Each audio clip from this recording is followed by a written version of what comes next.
Windows 10 का या आपका विंडोज 11 का जो ब्लूटूथ है, अगर वो प्रॉपर तरीके से वर्क नहीं कर रहा है या आपका कंप्लीटली वर्क ही नहीं कर रहा है या ब्लूटूथ से रिलेटेड किसी तरह का कोई प्रॉब्लम आ रहा है, तो आप इस प्रॉब्लम को कंप्लीटली आप सॉल्व कैसे करेंगे। आपको अपने विंडोज के स्टार्ट मेन्यू में जाना है और आपको यहाँ पे सर्च बार में आपको यहाँ पे टाइप करके सर्च करना है सर्विसेज। आपको यहाँ पे अपने सर्विसेज को ओपन कर लेना है। जैसे मैं यहाँ पे इसे ओपन कर लेता हूँ।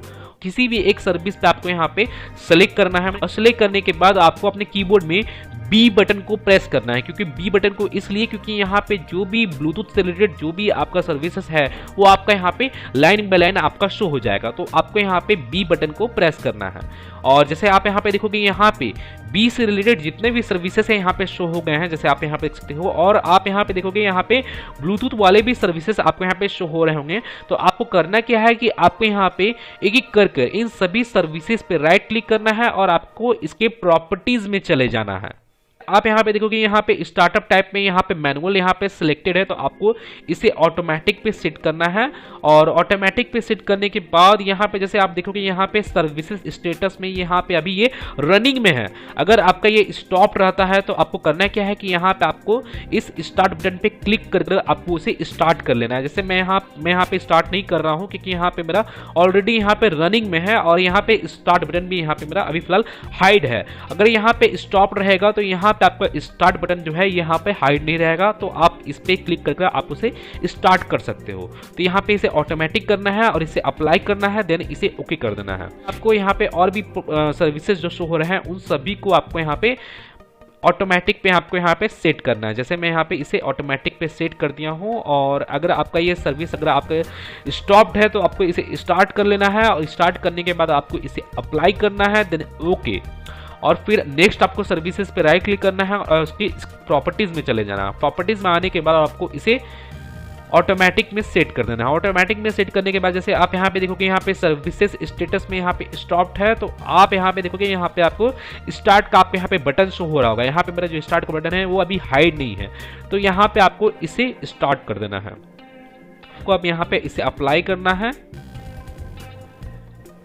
और इन सभी को ऑटोमेटिक में सेट करने के बाद, इन सभी को स्टार्ट करने के बाद अब आपको करना क्या है कि आपको इसे क्लोज करना है और एक बार आपको अपने सिस्टम पे एक बार रीस्टार्ट कर लेना है। और रीस्टार्ट करने के बाद चेक करना है कि आपका जो ब्लूटूथ है वो प्रॉपर तरीके से वर्क कर रहा है कि नहीं, आपको वो चेक करना है। अगर इनकेस अगर आपका ब्लूटूथ प्रॉपर तरीके से वर्क नहीं करता है तो मैं अब आपको यहाँ पे सेकेंड प्रोसेस बताता हूँ, सेकेंड मेथड आपको यहाँ पे बताता हूँ। स्टार्ट मेन्यू में जाना है, वापस से स्टार्ट मेन्यू में जाने के बाद आपको यहाँ पे सर्च बार में आपको यहाँ पे टाइप करना है ट्रबल शूट। जैसे मैं यहाँ पे टाइप करता हूँ ट्रबल शूट। यहाँ पे देखोगे यहाँ पे ट्रबल शूट सेटिंग का आपको यहाँ पे ऑप्शन शो हो रहा होगा, तो आपको इस ट्रबल शूट सेटिंग को ओपन कर लेना है। और आप यहाँ पे देखोगे यहाँ पे आपको अदर ट्रबल शूटर्स का आपको यहाँ पे ऑप्शन शो होगा, तो आपको इसके ऊपर क्लिक करना है। और क्लिक करने के बाद आपको यहाँ पे ब्लूटूथ से रिलेटेड आपको यहाँ पे फाइंड आउट करना है। जैसे आप यहाँ पे देखोगे यहाँ पे ब्लूटूथ का आपको यहाँ पे ऑप्शन शो हो रहा होगा और आप इसके राइट साइड में देखोगे यहाँ पे आपको रन का आपको यहाँ पे ऑप्शन शो हो रहा होगा। अगर आप इस रन बटन पे क्लिक करते हो और आपका जो ब्लूटूथ है वो ट्रबल शूट होना स्टार्ट हो जाएगा। माने यहाँ पे जिस भी तरह का कोई प्रॉब्लम होगा आपके ब्लूटूथ में, वो ट्रबल शूट होने के बाद वो प्रॉब्लम आपका कंप्लीटली सॉल्व हो जाएगा।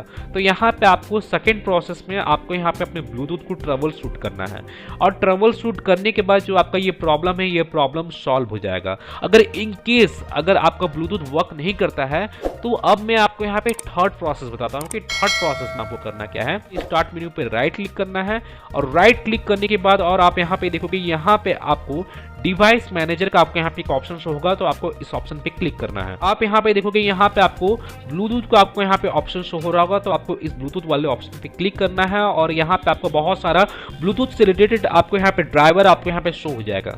तो यहाँ पे करना क्या है कि आपको उन सभी ब्लूटूथ पे राइट क्लिक करना है और यहाँ पे उन सभी ब्लूटूथ को एक बार आपको अपडेट कर लेना है। माने अपडेट ड्राइवर पे आप यहाँ पे क्लिक करोगे तो क्लिक करने के बाद आपके सामने कुछ इस तरह का इंटरफेस शो होगा। जैसे आप यहाँ पे देखोगे सर्च ऑटोमेटिक फॉर ड्राइवर्स, तो आपको इसके ऊपर क्लिक करना है और आपको अपने ब्लूटूथ ड्राइवर को अपडेट कर लेना है। जितने भी ब्लूटूथ ड्राइवर आपको वहाँ पे शो हो रहे हैं तो उन सभी को आपको एक एक करके अपडेट करना है। और मैं आपको बता दूं कि अपडेट करने से पहले अगर आपके सिस्टम में इंटरनेट कनेक्शन कनेक्ट नहीं है तो आप सबसे पहले इंटरनेट कनेक्शन को कनेक्ट कर लीजिए, तब जाकर आप यहाँ पे इसे अपडेट कीजिए, क्योंकि तभी जाकर आप किसी भी ड्राइवर को आप अपडेट कर पाओगे। तो यहाँ पे जैसे मैं सर्च ऑटोमेटिक फॉर ड्राइवर्स पे क्लिक करता हूँ और तो यहाँ पे मेरा जो ड्राइवर है वो अपडेट होना स्टार्ट हो जाएगा। लेकिन यहाँ पे मेरा जो ड्राइवर है ऑलरेडी अपडेटेड है। देखेंगे जैसे आप यहाँ पे the best drivers for your device are already installed, मैंने यहाँ पे मेरा जो ब्लूटूथ से रिलेटेड जो बेस्ट ड्राइवर है वो ऑलरेडी इंस्टॉल्ड है।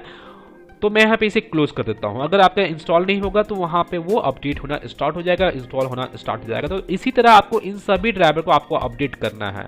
जितने भी ड्राइवर है आपको इन सभी को अपडेट ड्राइवर पे क्लिक करके इन सभी को अपडेट करना है। और अपडेट करने के बाद अब आपको एक बार अपने सिस्टम को एक बार रीस्टार्ट कर लेना है। और रीस्टार्ट करने के बाद जो आपको वापस से चेक करना है कि आपका जो ब्लूटूथ है वो प्रॉपर तरीके से वर्क कर रहा है कि नहीं। अगर आपका ये प्रॉब्लम सॉल्व नहीं होता है तो अब मैं आपको 4th नंबर प्रोसेस बताने वाला हूँ। जैसे मैं आपको यहाँ पे अपने गूगल क्रोम को ओपन करके दिखा रहा हूँ और ओपन करने के बाद अब आपको यहाँ पे टाइप करना है जिस भी कंपनी का आपका लैपटॉप है तो आपको उस कंपनी को आपको यहाँ पे टाइप करना है। जैसे डेल ड्राइवर, अगर आपका लिनोवो का है तो आपको यहाँ पे लिनोवो आपको यहाँ पे टाइप करना है। अगर आपका HP है तो आपको यहाँ पे HP ड्राइवर आपको यहाँ पे टाइप करना है और आपको यहाँ पे इंटर प्रेस कर देना है। आप यहाँ पे देखोगे यहाँ पे डेल ड्राइवर का ऑफिशियल वेबसाइट आपको यहाँ पे शो हो जाएगा ड्राइवर्स एंड डाउनलोड्स का, तो आपको इस ऑप्शन पे चले जाना है।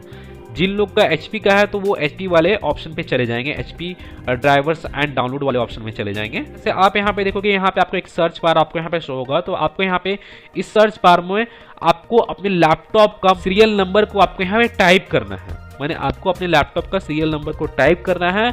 और इन केस अगर मान के चलिए कि आपको अपने लैपटॉप का सीरियल नंबर नहीं मालूम कि आपके लैपटॉप का सीरियल नंबर क्या है, तो आप अपने लैपटॉप के नीचे की ओर देखोगे आपको वहाँ पे आपके लैपटॉप का serial number, model number, total detail जो है लैपटॉप के रिगार्डिंग आपको वहाँ पे शो हो जाएगा।